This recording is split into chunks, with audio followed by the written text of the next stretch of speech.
Thyself is dedicated to the exploration of the most rewarding task an individual can ever embark on, the journey to find oneself. Our intention is to investigate the universal principles that have equipped our species to seek the treasure of all treasures, self-knowledge. With your hosts, Daniel and Eduardo, this is the Know Thyself podcast.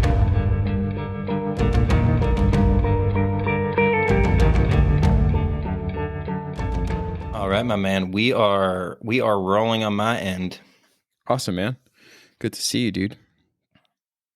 I'm excited for today's episode to get back into these topics of that we're going to be covering through the month of May, but more specifically with Taurus. And one of the things I want to just say right off the bat is we're going to be going back to, if you haven't listened too much about what we've been doing to break down these astrological significances that we'll be talking about throughout, like I said, the months that are unfolding, we're going down this awesome path with the story of Hercules and the labors. And so I think there's been a few times where, I've mentioned, this is like sort of a guiding point that we're using, but more so just a way to kind of keep us, looking at it from this exoteric and esoteric comparison perspective, where you can kind of hear the story and understand the story, but also the examples that are brought up are really meant, at least for me in my perspective, to guide you through these astrological understandings that are so complicated. And we were talking about that, Daniel and I, right before we had recorded. It's like, hey, let's start from this story with the second labor and the story of Hercules, told by Alice Bailey here, to kind of start that jump off point, because we will be talking about Taurus, and I don't want to get too ahead of ourselves, but it will get deep. And the story does have a lot of meaning, but also it's very well detailed in the second labor.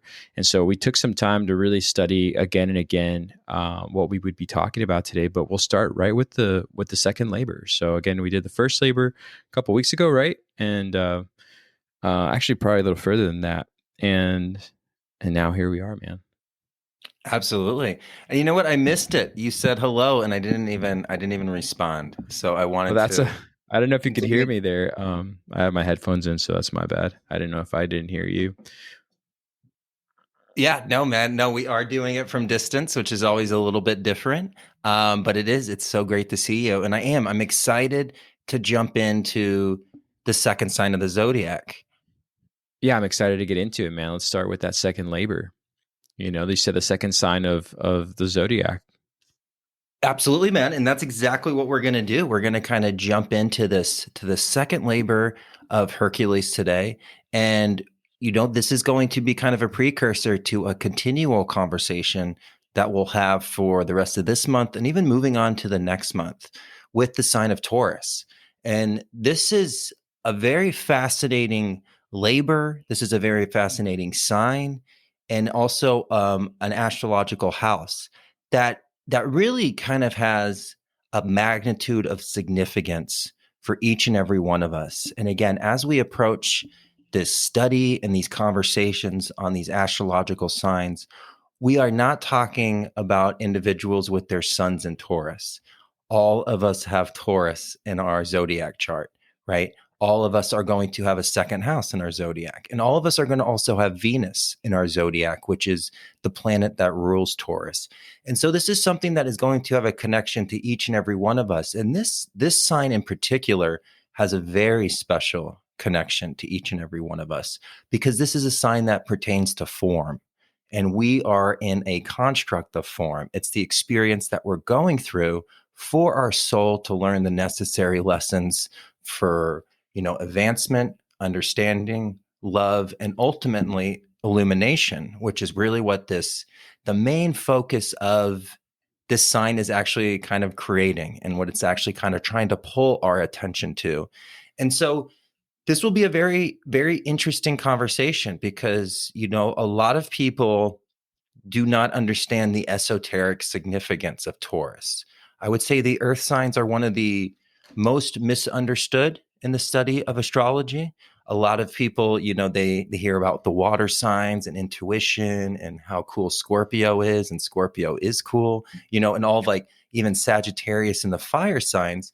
And even as I'm doing astrological readings, a lot of times people are almost not upset about maybe finding out that their rising sign is Taurus or Capricorn, but it's just because they don't truly understand the deep significance that actually comes from these signs. And I would say they're some of the most esoterically hidden signs of their true significance. And that's what we're kind of approaching here, you know, and that's what we were kind of discussing even before the podcast started, is really the difference between exoteric astrology and esoteric astrology. Do you know what I mean? Totally. 100%. And yeah, and again, this story, we've read it. I don't know how many times you've read the story over and over, but it's been kind of a treat for me because we took a couple of pauses away from it and I came back to it.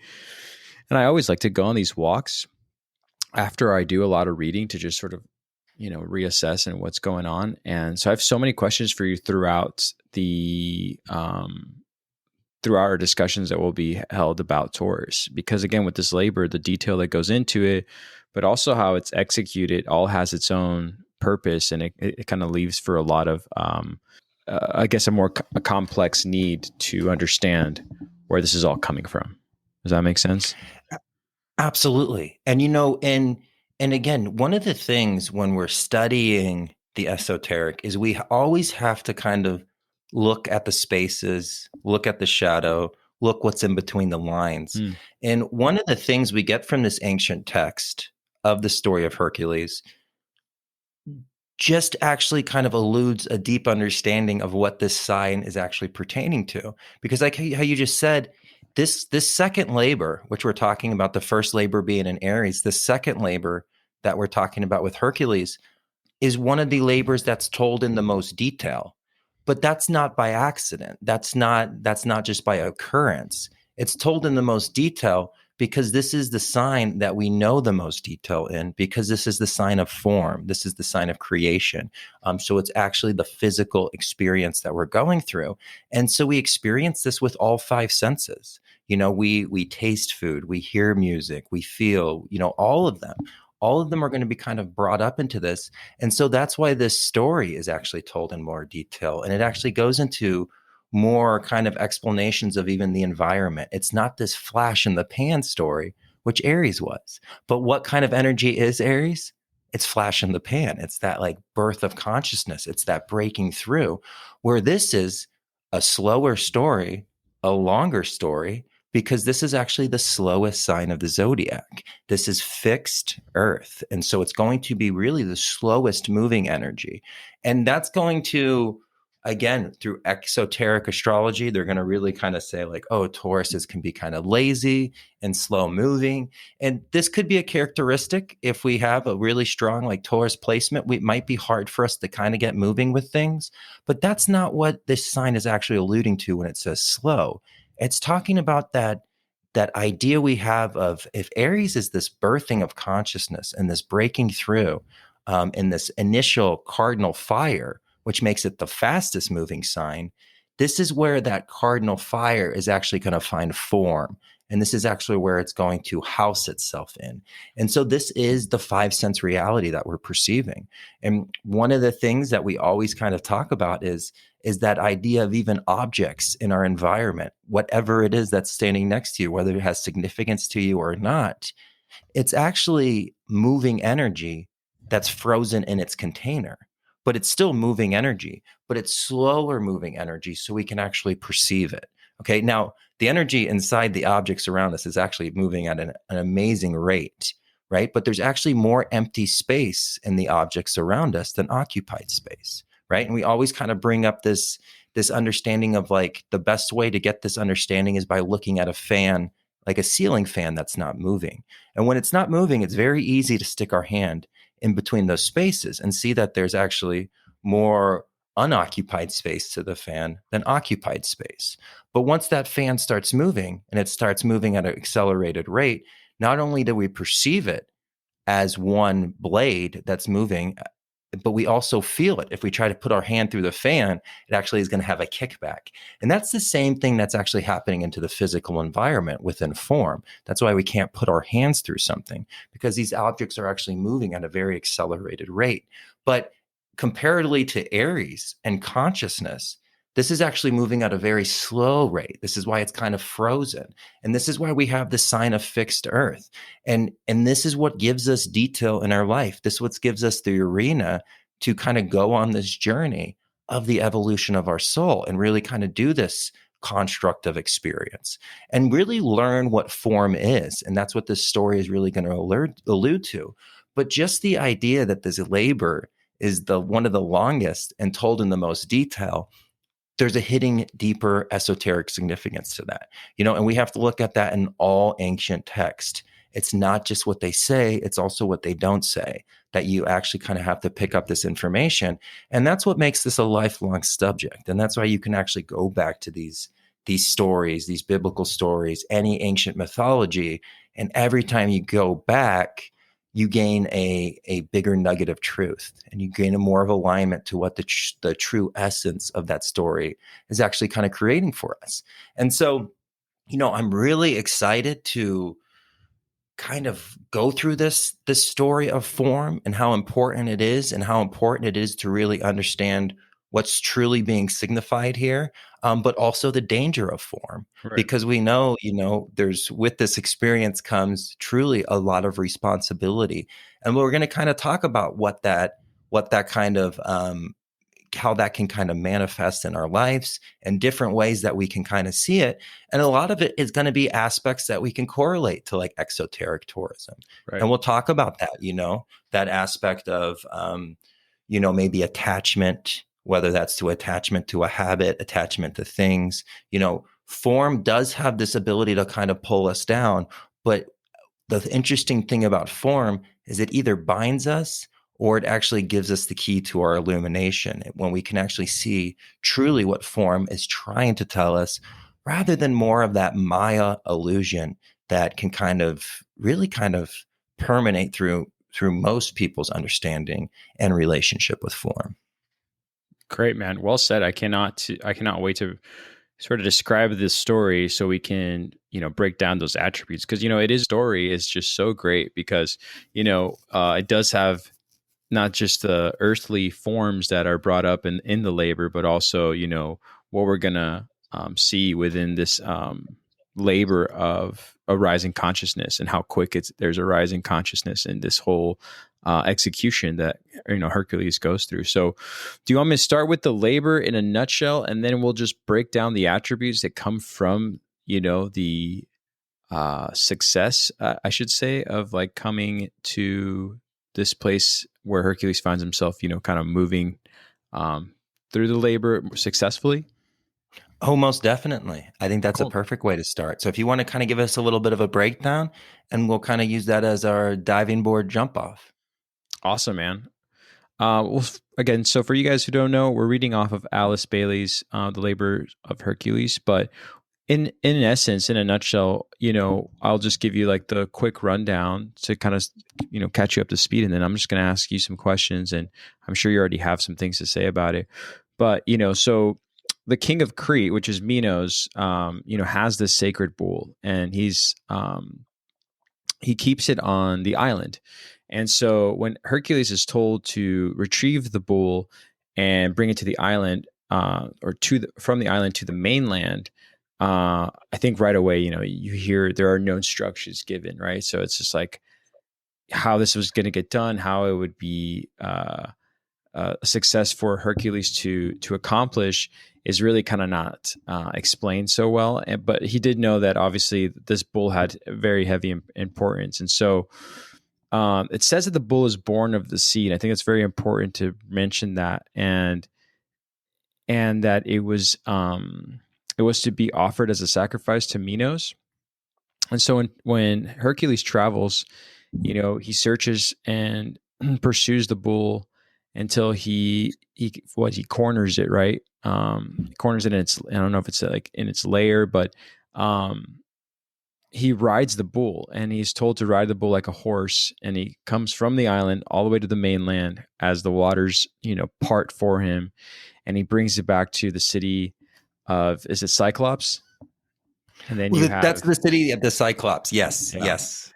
yeah, and he's met by these beings, these three beings that are personified as, I think thunder and lightning and whirling activity. So you have these three energies that are receiving the bull, at the gate of the city, which is the Cyclops city.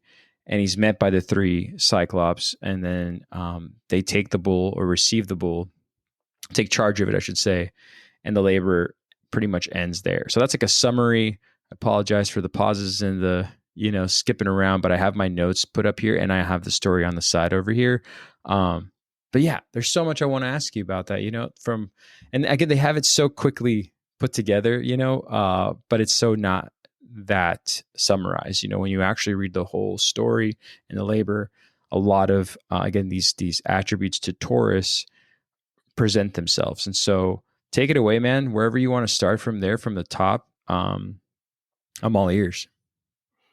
Yeah, no, I love that. And that was a great little breakdown. And again, we really do suggest each and every one of you to pick up a copy of this 12 Labors of Hercules by Alice Bailey, because just as an esoteric book for your collection in your library, it really is kind of a must-have. It's one of those things that It's so you great. find information, right? We find information in there. And the nice thing is she does give us a translated copy of the 12 Labors of Hercules. And so what Eddie was just alluding to was actually kind of what was in that ancient text. And I think the most important thing to kind of bring up, and I'm glad that you brought this up in your little breakdown, was the idea that there was no instructions given. Well, there was no instructions given to us either as we came into form and as we started to deal with this aspect of, falling into our body and falling into this material world. We had a connection to that universal life force that's in Aries, but it doesn't come with a manual that's easy for us to understand. We have to kind of go through the experiences, learn them ourselves, before we actually uncover that there is actually no external manual, but it's more of an internal unfoldment that's going to give us this understanding and this kind of connection that's going to come from this story. And so I think right off the bat, that idea that, we don't come here with a certain set of instructions. And what's also unique of not only are these internal instructions that only really truly can kind of be found in the self, now it can be helped through studying astrology and alchemy to kind of find your own key and open up what your own internal realizations need to be. But that aspect of not only is this an internal thing, but we always look for the instructions in the external world. We look for a savior, we look for a guru, when really this information is actually always with us and it actually never leaves us. And it's only when we can kind of turn on that inner light and actually adapt to this idea of the Cyclops, which we will get to, that we can actually see the lighted way that's always been with us. And it's almost like that high priestess, it's almost like that high priestess card. I think there's a lot of connections here of how the instructions, we always kind of look for them, but they're fixed inside us. And it's only when we go there with patience and understanding that we can actually really kind of uncover this. And, we have some interesting experiences as well, because, this being the second labor of Hercules, he is also, and if we remember that towards that tail end of the first labor, he's still dealing and mourning the death of his friend. Yes. And so, and this is a process that we're going to learn very quickly in the second sign. The second sign with Taurus, it's all about form.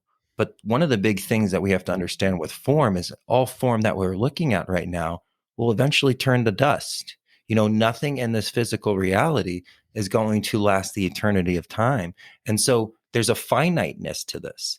And so he's even going to be dealing with this. And this is going to be something that's actually still in his consciousness that's carried over from that first sign. And we all have to carry this over. It's one of the lessons that we learn with Taurus is that, not only are we in this incarnation and we don't come with much instructions, well, there's also an expiration date to this experience. And so there's this kind of this unique desire and interest to kind of learn as much as we can in the time that we are given. And so Taurus, the idea that even though he didn't have any instructions, he still did not waste any time on his journey. And he really Right. kind of went off to encounter that. And that's something we really have to learn, because form has this unique ability of creating comfort. And when we're in a comfortable position, well, we might not be as eager to maybe strive for our own spiritual development or look deeper into life, because we're kind of coddled by the existence, and that's a big thing. And this is also why a big telling of spirituality is when the form that you were so comfortable with and created so much security for you starts to dissolve, and that's our attachment to relationships, or our attachment to, even society. This is something why it's not a coincidence that so many people have gotten connected to spirituality in the last 2 to 3 years. It's because the thing that used to give them security, well, we kind of saw that was kind of like a bed of flowers over rotting garbage, and we actually kind of started to smell at what it really was. And so even the things that used to make people secure in these last couple of years have kind of,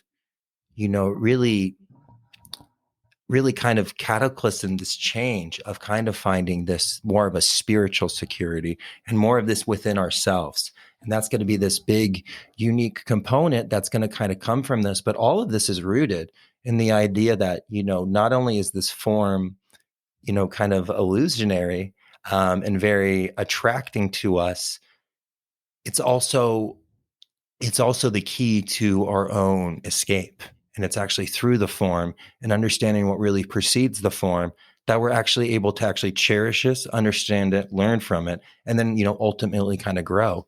And so, we have some interesting ideas right off the bat. And this idea that, we live in this finite existence, and what we do in this existence is going to kind of bear a lot of importance.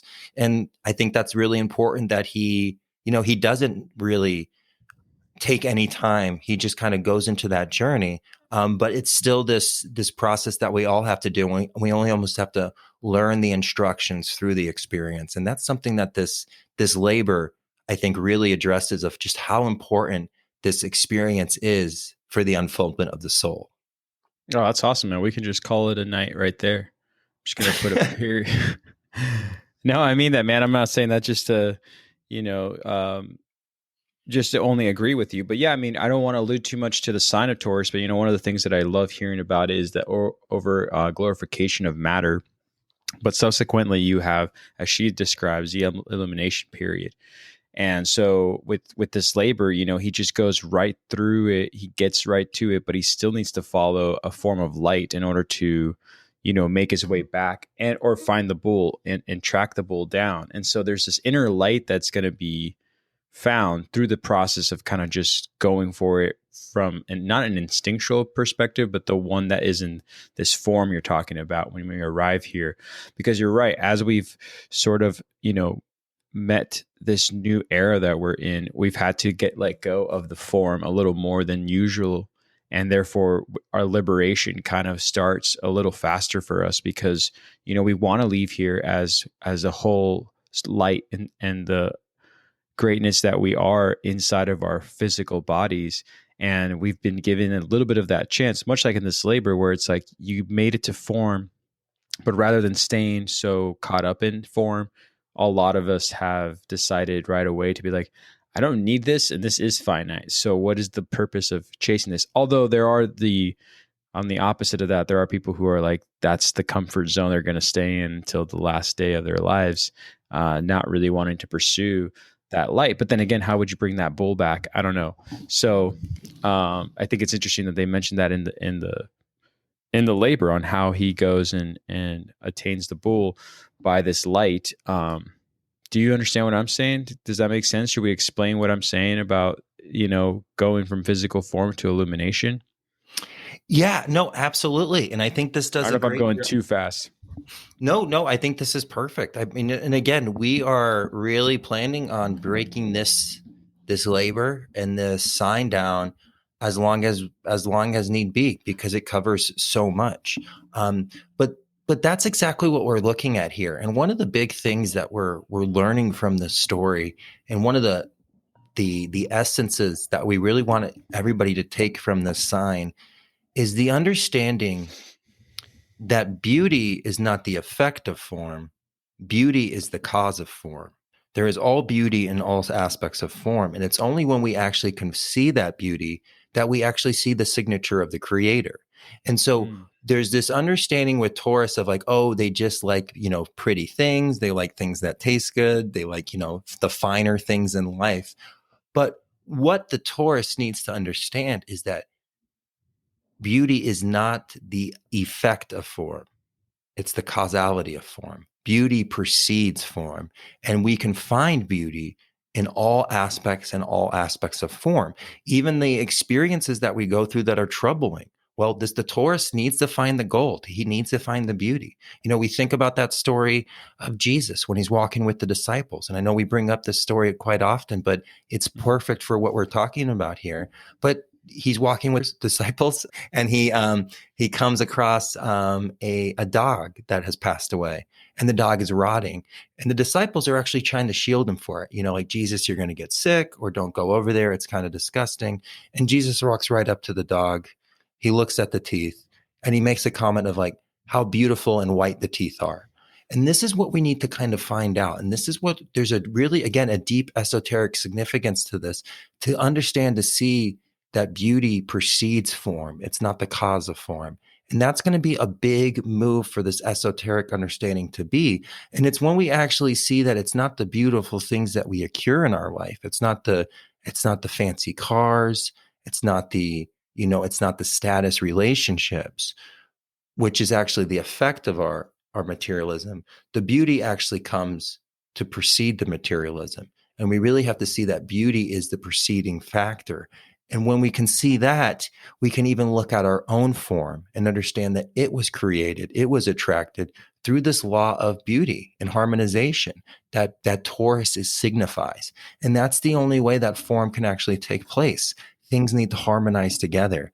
And that's part of this process. And so this inner light that we're talking about is not just our own inner light, but we need to see this inner light in all objects. This is the creator. When we made this fall into matter, which is what we're talking about here, when we made this fall into matter and we fell, well, before that happened, we were in one with creation. We were eye to eye with creation. And we talk about this. There was this darkness, and we were looking straight in the eyes of the creator, and we were looking in the eyes of the universe, and we were looking into our own eyes. But there was this pull. There was this darkness that was kind of, it was pulling for our attention, and we looked down. And that began our fall into matter. And that started the cycle of our soul. And this is something we go into depth with in the cycle of necessity, but we fell back down into matter. And in that process, even though we never wanted to forget that oneness, we were going to forget that oneness. But the thing is the oneness never forgot us. And it never left us. It's always been with us. And it always tries to remind us. It's always trying to get our name. This is why the creator left its signature in all physical things. This is why we can see the law of signatures, which is this universal code that we find in objects. And it's its signature to let us know that it never forgot about us. And it's not going to forget about us.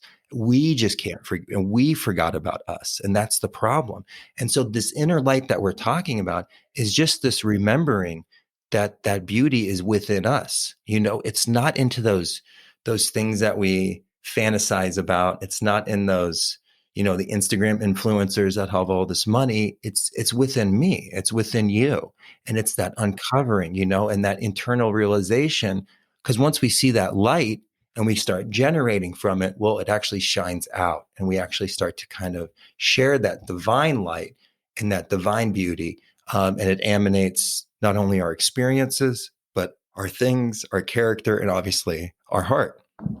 Absolutely. I mean, I think we talked about this a long time ago with other spiritual books that are out there that kind of miss the point of this. In essence, you're talking about this like better understanding of the law of attraction, but using it for and through that light you're talking about. So more of it could be emanated and more of us can see that light that shines through, not to gain the materialistic possessions or the desire components of those things, but actually understanding that those things come after what is manifested through that understanding of that true attraction, which then is so contagious, which is great because then everyone can sort of experience that same illumination from its purest form and not from its need to have that physical form in everyone's possession. You know what I'm saying?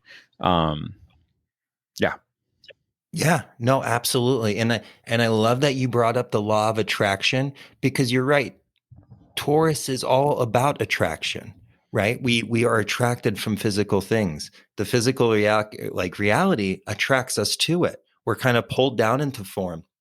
But this is a beautiful aspect, because this law of attraction is how we actually manifested these souls, that were these bodies that our souls are looking through or listening through at this exact moment. It was through that law of attraction. We actually, as we went through the experiences and what we kind of talked about with the cycle of necessity episode, as you're in one form and you have pulled in the amount of experiences and lessons that you need to, you start to vibrate away from that form, which is a death. You have this aspect, and then you go through this process of reincorporating that information, and then you have a rebirth in a higher form for higher lessons and higher understanding. And so this law of attraction is something that just naturally happens within us. But the problem is with a lot of how this Taurus is going to kind of get played out, is this law of attraction is used for physical means, right? And this is not that inner light. This is more attracting the synthetic light into our life. And this is when we manifest things like, power over people. This is when we manifest material things. This is when we can maybe, manifest not a relationship of love, but again, like a relationship of status. All of these things that we know kind of are damaging to the soul, but satisfying to the lower personality.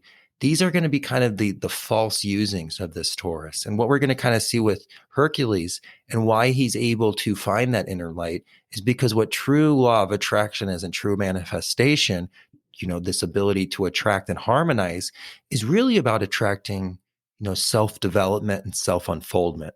That's truly, and I know we speak about this often on the podcast, and it's one of those things that I hate to repeat myself, but I think we repeat ourselves because it's so important. Self-development is the only thing that we should try to manifest, because it's the fountain that feeds all fountains. If we can attract a spiritual understanding where the spiritual fountain feeds into the mental fountain, which feeds into the physical fountain, and everything will kind of get its satisfaction, and everything will get those living waters of life to have that full experience that we need. And so we kind of see this with this inner light shining forth, and more of that higher self is starting this ability of attraction and manifestation, and starting to kind of pull things into its life for its development. And this is going to be something that kind of comes up with a lot of these different things, because when we think about form and we think about the five senses and we think about sensation, well, there's a lot to cover with that conversation. There's a lot of things that can be so beautiful through sensation, but there's also a lot of things that can be abused through sensation. And this is really one of these, original polarities that we're kind of met with and we're kind of faced with.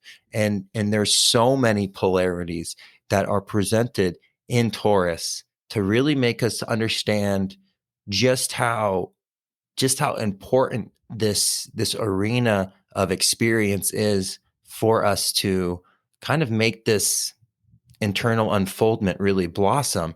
But man, there's some pitfalls on the way, and there's a lot of things that are, the aspect of like waving the keys in front of the baby's face, and it's like almost these simple distractions that can really put us off our place from seeing that creator signature and things, and more just seeing the signature of like the I wants, and that's going to be this big thing that we're going to be looking at as we kind of continue through this aspect of kind of what we're starting to dance with this Taurus energy. But it really is, this is all about the housing units of physical experience. And so it very much is this unique sign that is calling for our utmost attention, but it needs to be a very sober and purified attention to see what's truly trying to speak and kind of educate us on this on this journey. I mean, I think that's one of the things that I appreciate from the story is,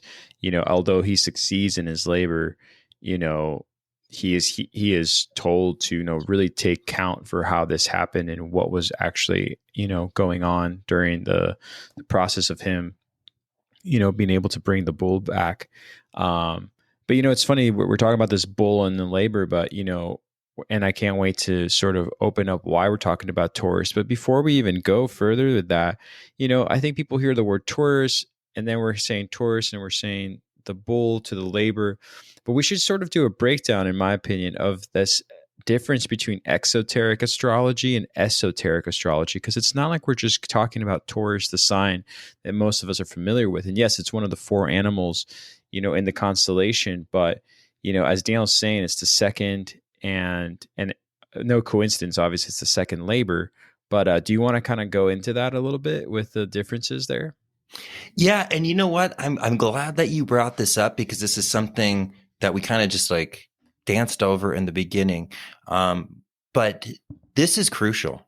This understanding between exoteric astrology and esoteric astrology, because even people in the spiritual community have, I think, a false understanding of astrology a lot. You can talk to people who are all about numerology, who are very connected to crystals, even any kind of component. But astrology, they're just like, I don't know. It kind of sounds very like surface level. And what we're going to kind of get with esoteric astrology is the same thing we got with esoteric spirituality and esoteric religion.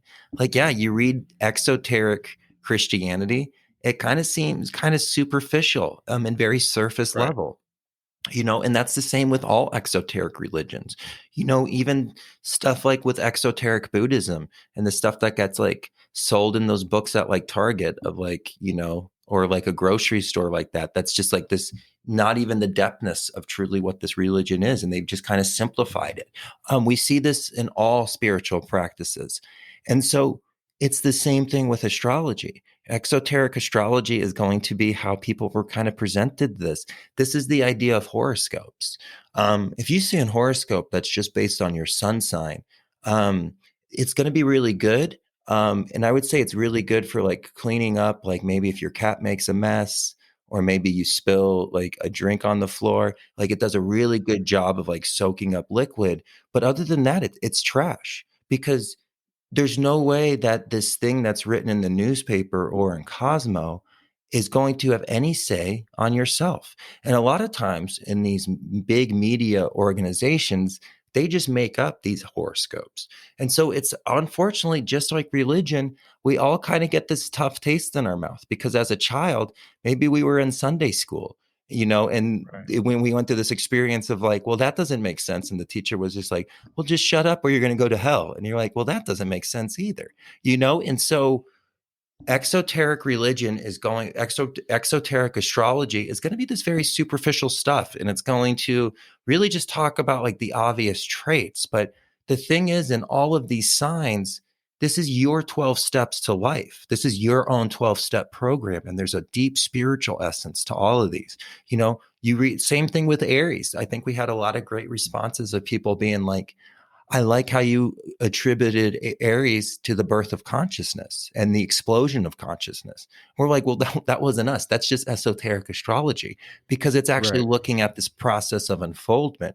And that's the same thing with this Taurus. A lot of people are like, oh, like I'm a Taurus, but I'm really not that much like materialistic. And like, I'm not like everything that it says. I might not be this and that. It's because it's so true because we all have depthness to us.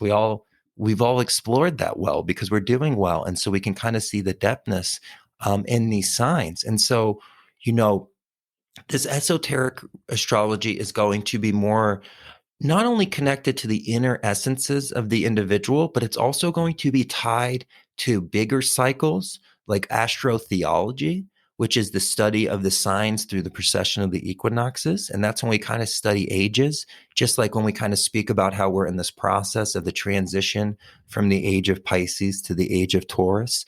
That's going to be more of a connection with esoteric astrology. It's the bigger picture. and the more hidden picture of it. But one of the big things that we're looking for with esoteric is really the development of the soul and the unfolding of the soul, and really seeing that all 12 of these energies are alive and well within us. And it's us kind of coming, meeting them, loving them, and incorporating them as part of this journey.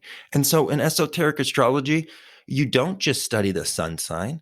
Actually, I would say your rising or your ascendant and even your moon are going to play a bigger placement there. There's certain kind of misconceptions that we've had because astrology was kind of oversimplified. And even to this day, we kind of see this with meme culture. It's so funny how like people can make a post and it's just like the six most signs that you can't trust, and they'll name the signs like in a six-person row, and you're like, what? Like how is that even a thing? This is just propaganda, and it's got likes by so many people, and it's just like, whoa, we kind of have to hold the horses here, because like maybe one of those signs might be kind of could be have some like mischievous to them. But what if the person has their rising and their moon in Capricorn? That's going to change all of that, because they're going to be very loyal and very traditional, and so it's not the whole picture. And so we really do kind of have this interesting energy. And I really even think, that there's a lot of people who study the occult and the esoteric who are actually kind of like step away from astrology. And it's not until they actually start looking at these essences that they really start seeing the significance. But, the same can be said with the tarot, with the esoteric and the exoteric. There's definitely an exoteric version of the tarot. And that's like, oh, there's going to be a mysterious person who comes into your life and they're going to steal your puppy. And you're like, you can't tell that from the cards, just like straight up like that. You know what I mean? Like that's not what the cards are for, if that makes sense. I mean, for me, it makes sense. So I hope for you, the listeners, it makes sense. But that's something that of a lot of the meaning behind whatever laws we've created, man, or laws of man, or moral guidance, is the same as to question or to talk about the energies that influence us. And so I always think it's interesting that people have a connection to these energies because, we've given them different names like moods, right? So it's just like, oh, this is the mood I'm in. This is like what's shifted for me today. Therefore, my energy is over here. I'm not sure if I trust that person over there. I get along with this person really well. I'm best at this time of the day. And I think it's interesting that we sort of have taken such a complex platform that's just so hard to just pinpoint as to where you stand and where you are and how you feel without there being like a pinpoint to every one of those connections to this sort of major geometrical shape that influences our energy that is part of our world as we're living and breathing. And we talk about that we have this admiration for so many different complex aspects to Earth and to the cosmos, but yet we kind of stop there. It's like, oh, is it threaded back to me? Is there a connection back to me? It's like, maybe they say that. I don't know. I think it's a little bit woo, but I think it's interesting that though we still celebrate, the most the most bizarre, like kind of what you're talking about, the baby having the keys jingle in their face, but they take our moods and our energies and they tell us where to place them into to things that aren't really not only not aiding us, but not aiding us to find ourselves and to evolve in consciousness. And so these aspects of sort of, talking about exoteric and esoteric astrology in this case, just keeping an open mind to, hey, the influence must come from somewhere, and that somewhere can be the society that we're in right now, obviously by, the form that it's taken, but there's something more going on that I think everybody agrees on, because as soon as you're sitting down, to make this more of a simple example, if you put a certain amount of people around a campfire and one person on the campfire basically decides, you know what, I'm going to bed and I'm just going to shut this light off right now. I'm just going to throw, water onto the fire. there's four individuals who are like, hey, like I wasn't ready to go that direction. And then before you know it, there's a conversation of how erratic that behavior was from the one individual who kind of just like did this random thing. And so everyone eventually will talk about it for weeks. They'll be like, what was that about? And I just think it's interesting that we have those conversations in regards to a personality trait or a person's way of doing things differently than you do, but we stop there and we don't investigate like, well, what's going on in that person's life. There must. Like in that individual aspect, we like can see a problem, but if something's like an institution or a group think, all of a sudden like we forget that our fire is always getting kind of placed on. And again, this interesting thing about form, and with Taurus, because we find this one of the big things we're going to kind of come through with this conversation of Taurus is all about security. And what do we actually have our security in? That's this really big lesson that's going to kind of come from this. And we kind of started this with this conversation of like, well, we need to find security in something higher because we can't find security in the body because that's not forever. We can't find security in the things that we have because those aren't forever. We have to find security in a connection to our soul because that's the only thing that's eternal, and that's only our connection to the internal. So it's this aspect that we're going to really kind of learn through this process, and this is one of the big things that's going to kind of be alluded even further in this story of the Cyclops.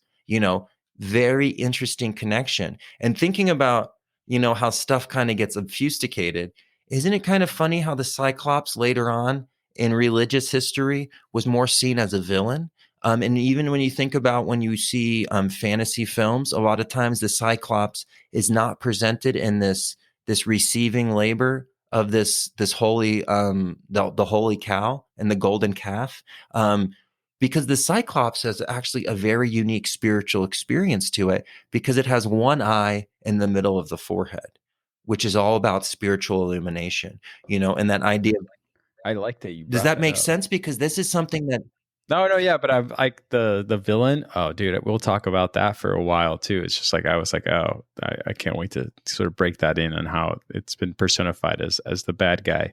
yeah, You know, absolutely. And it's truly is this, because what that one eye gives us is an objective viewpoint. Because two eyes is great for this five sense reality, but you have two eyes. It's a duality, and these two eyes can even play tricks on you.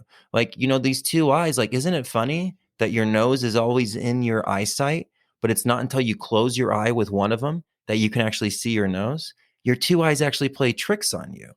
They're part of this illusion that comes with this polarity world that we live in. So we have these two eyes. And so what this aspect is closing these subjective eyes, which is in this polar experience that we find ourselves, and finding the objective eye. And this is actually the esoteric significance of a wink, And so I talked a little trash about surface level astrology, but you know what? I saw this on a meme. So like, I'm not hating on memes. I'm just hating on, surface level trash memes. But, it spoke about how this is why Odin in Norse mythology has one eye. And this is actually what the significance of the wink is. It's letting you know that you know the objective truth. And that's what this Cyclops is going to represent, is the idea of having that objective, universal, higher self vision. It's really that understanding of the overself. And that unique kind of connection. And why we have three Cyclops on this island is for the three levels of spirituality, mental, and body. The three levels of that experience, and even the aspect of the trivium. And so this third eye is so important to have an objective, focused sense, because not only with form do we have sensation, but with form we also meet desire. And desire is going to be something that we could talk about for 400 episodes and only cover the surface. We have a very misunderstanding of the power of desire in our culture, in our societies. And the reason why we have such a misunderstanding of desire is because desire and security, which comes from desire, is one of the biggest tools that's used for our manipulation, and obfuscation of the truth. Desire and security are the biggest tools used for our manipulation as well as the obfuscation of this objective truth. And it's this very, very powerful force. And one thing we have to understand is everything is driven by our desires. And now, what we're going to kind of see with this third eye is the aspect of raising those desires up to their highest octave and their highest expression. And desire is going to come into play as well later on with the sign of Scorpio. And we're going to kind of refocus on this. And we'll probably cover this topic between then. But desire and that impulse of desire is everything. And that's even your impulsive desire for great things like spiritual development and, community understanding. Like these are desires, but it's the pulse that pushes us forward. It's actually what kind of gets that Taurus moving.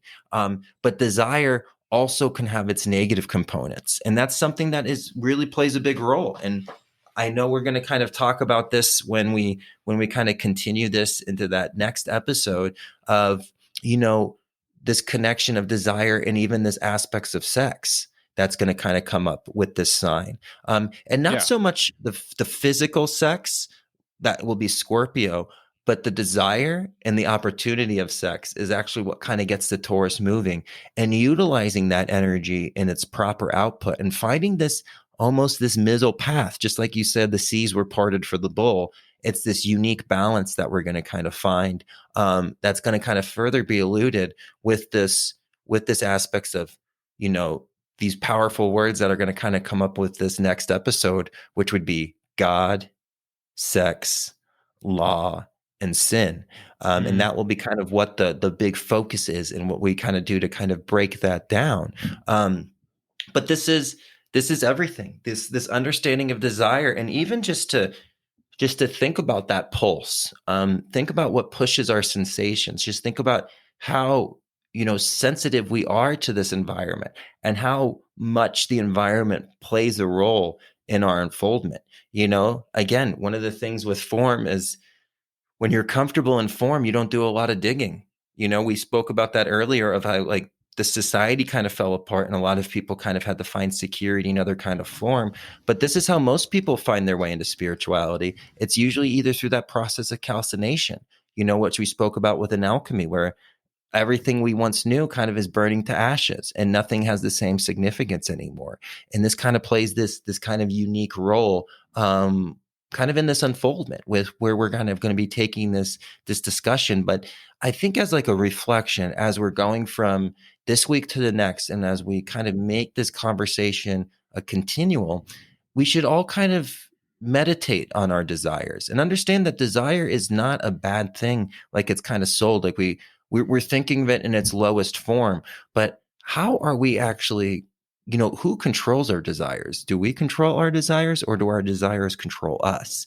And that's the object of either riding this bull safely or, the matador who gets killed by the bull, and this is what the running of the bulls in Spain is kind of indicating, is desire let loose, and what happens when desire let loose? Well, it's very damaging. And it's one of those things that you don't know when the damaging is going to come. And it's kind of almost this random thing, because you can kind of satisfy your desires for so long, but then that one time the bull catches you as you're not quick enough to kind of catch the fence, and you make a YouTube video and you're like, there's me getting like beaten up by a bull. But that's what that festival is really looking at. It's the letting loose of desires and how damaging and dangerous it can actually be if we don't actually control them for more of this through this aspect of love and awareness and taking desire and changing it almost into like inspiration. This is what we're working towards. That, you think about that aspect, like, this idea with desire, when you make excuses based off of desire and lower level desire, it's usually kind of done as like a crutch and a Band-Aid. And this is why when sometimes people make experiences, you say bullshit, because that was an excuse made through this desire lens and this lower desire, which actually represents Taurus, and this is also where we get the term bullseye from, which is the Cyclops, which is that Right. third eye. And the only way that you can actually hit that bullseye is by conquering the sin curve, which is sin. And that's actually how you hit your mark. And that's actually how you Right. find your mark. And this is going to play kind of this big role with this kind of uncovery of this, I guess, this story that's kind of unfolding. But the unique thing is this story is not just unfolding within us. This story is also unfolding outside of us. And this is the blossoming of life. And this is also why the sign of Taurus is acquainted with spring, and everything is kind of taking life. Animals are kind of producing babies, flowers are sprouting, and they're actually blooming at this point. It's not just that birthing of consciousness as Aries, but life is actually taking form. And we're in this experience of our life taking form. And it's this truly kind of this unfoldment, blossoming process. But it depends on what we blossom and what flowers on our chakra system actually do blossom, if that makes sense.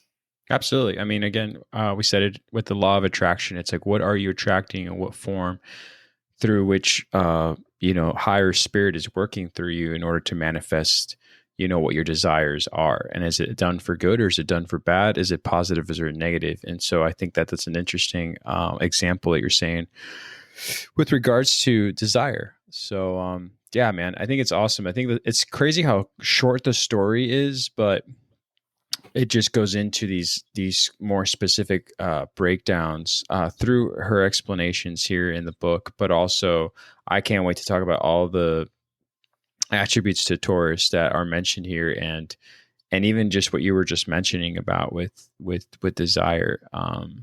So yeah, I think what we'll do, what we didn't do last time, is we jumped right into Aries after we expressed all the correlations or the astrological significance of the story with Hercules to Aries. But I think in this one, something I'm going to be doing is that bringing up the labor over and over again, because there's so many little things that are mentioned that, I think you kind of covered most of it with Cyclops, but there's still more we haven't even finished doing. And so I know that you're going to be traveling.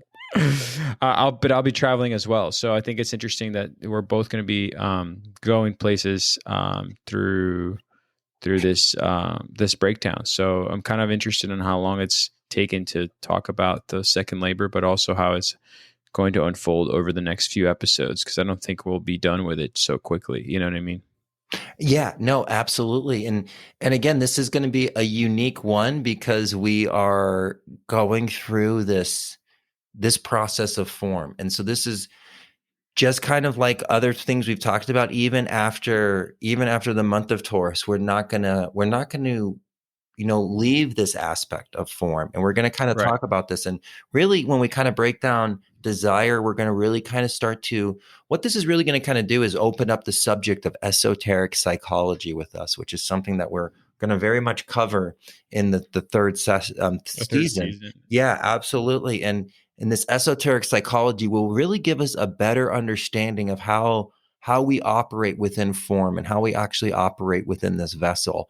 And so I'm excited to continue this conversation. And we'll carry this conversation on in probably this life and the next, because there's so much to kind of talk about here.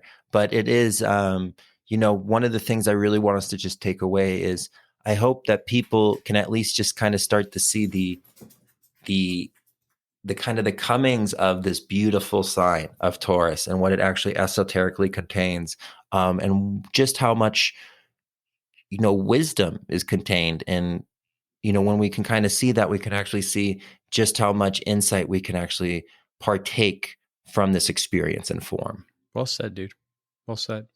Well, thanks to all our patron members and to everything else that is going to be coming before the end of the season, which is interesting because we'll start the third season with continuing on this breakdown through Alice Bailey, but also I can't wait to talk about clinical psychology and talk about esoteric and exoteric psychological approaches to many of the greats that we've mentioned even before and those who we haven't even mentioned yet. So that'll be a blast, man. So well, again, I want to leave a lot for I know it's going to be kind of a cliffhanger here, but I want to leave a lot for the second episode that we do on this, or the continuation of this.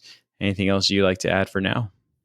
Oh, no. And I mean, again, thank you to all the patrons. Thank you to all the listeners. Thank you for everybody again who leaves reviews or gives us a rating on Spotify or Apple. It really does a great, it really helps the kind of the show get to more people, and it kind of helps the audiences change. And at the end of the day, what we're really trying to create here is not just a podcast that Eduardo and I have conversations on. But ultimately, what it is to create a community that not only buys the state of Maine, but also learns how to talk and communicate with dolphins.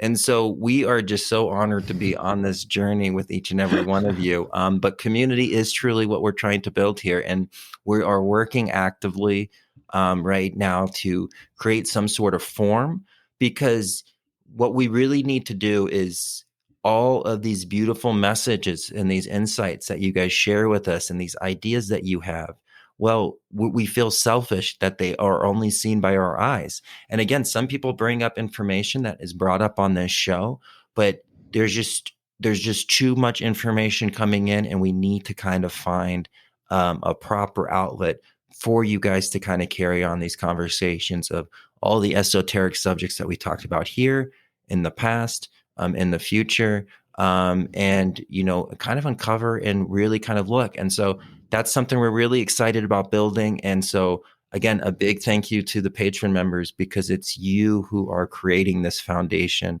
and allowing for us to actually have the energy to be able to put into this to this experience. And again, thank you guys for being so patient with us, and allowing this to kind of organically happen, and allowing us to not put the cart in front of the horse on a lot of these things. But we are working with some individuals to kind of make this happen, and to make this more of a communal experience, that we all can kind of share our ideas. And you can just see just how many like-minded individuals there are, just like each and every one of you, who are excited to have these conversations, and excited to get to know you, because you are just the best. And we are just so happy that you're here with us. I'm so happy that I'm here with you, Eduardo. And I'm even happy that I showed up. So, my man, There you like, go, this man. is just the best. Again, it's just such an honor to be on this journey with each and every one of you. Yes. Well said, man. Well said. Well, until next time, my friend. Well, until next time.